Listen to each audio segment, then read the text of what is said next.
इतिहास नेहमी विजेत्यांचा वाचला जातो. जरा डोळे बंद करा आणि विचार करा. छत्रपती शिवाजी महाराजांच्या जन्माआधी 1-2 वर्षे नाही, सलग 350 वर्षे या मातीवर 5 वेगवेगळ्या सुलतानांनी राज्य केलं. एक असा काळ जेव्हा स्वतःचाच भाऊ स्वतःच्या भावाच्या रक्ताचा तहानलेला होता आणि अख्खा महाराष्ट्र दुसऱ्यांच्या चाकरीत आपले प्राण देत होता. पण मग असं काय घडलं? 350 वर्षे अंधारात खितपत पडलेल्या या भूमीत अचानक असा कोणता स्फुल्लिंग पेटला ज्याने एकाच झटक्यात या सगळ्या महाकाय साम्राज्यांच्या मुळांवर घाव घातला. आज आपण उलगडणार आहोत शिवरायांच्या जन्माआधीच्या महाराष्ट्राचे ते काळे पान, ज्या पानावर फक्त आणि फक्त मृत्यू लिहिला होता. मित्रांनो, 350 वर्षे ही ऐकायला खूप छोटी गोष्ट वाटते, पण साधारण 5 ते 6 पिढ्या यातच संपल्या.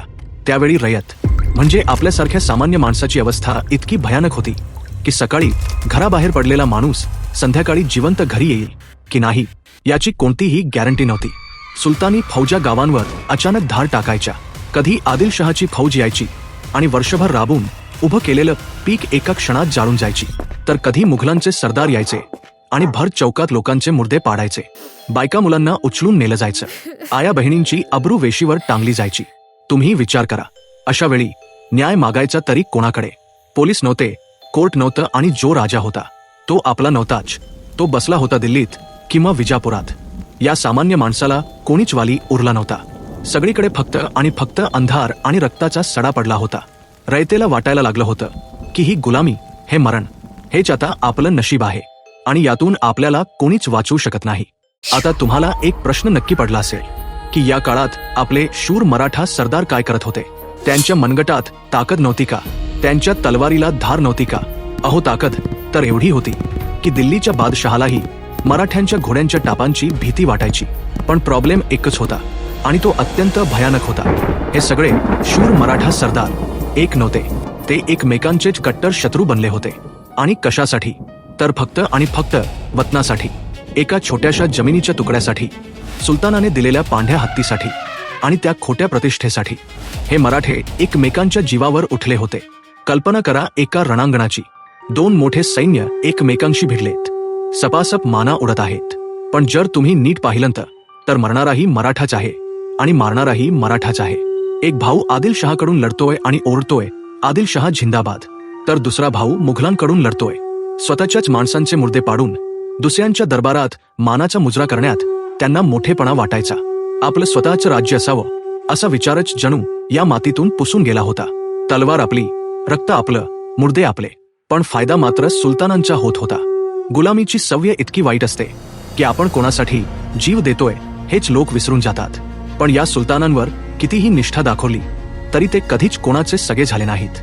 आणि याचा सर्वात मोठा आणि भयंकर पुरावा म्हणजे लखुजीराव जाधव यांची हत्या.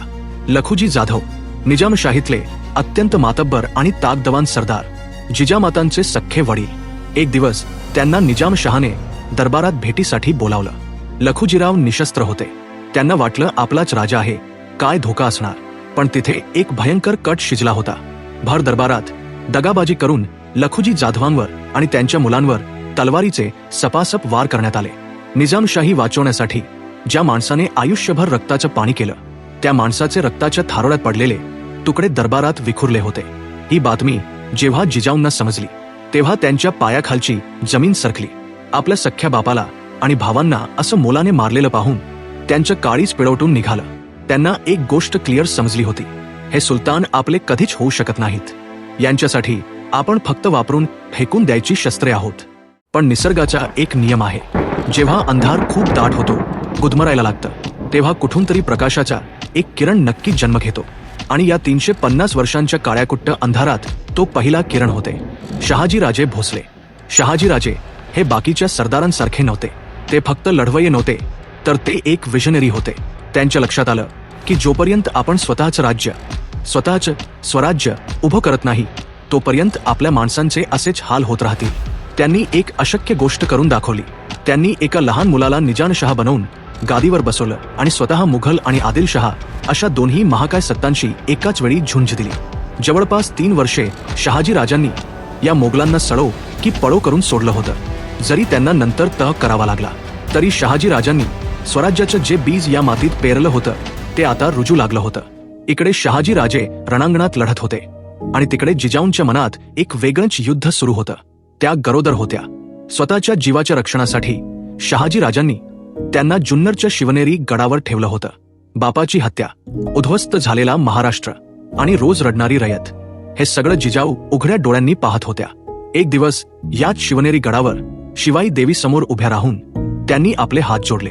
त्यांच्या डोळ्यात पाणी होतं, पण ते दुःखाचं नव्हतं, ते रागाचं होतं. त्यांनी देवीला एकच साकड घातलं, आई साहेब, आता बास. खूप रक्त सांडलं माझ्या माणसांचं. या महाराष्ट्राच्या मातीला आता अजून रडायचं नाहीये, तिला लढायचंय. मला असा पुत्र दे, जो या जुलमी सत्तांच्या छाताडावर पाय रोवून उभा राहील, जो या मराठ्यांना एक करेल आणि या रयतेला त्यांचा स्वतःचा राजा देईल. जिजाऊंची ती हाक जणू त्या सह्याद्रीच्या कडक पायांतून थेट आभाळाला भिडली.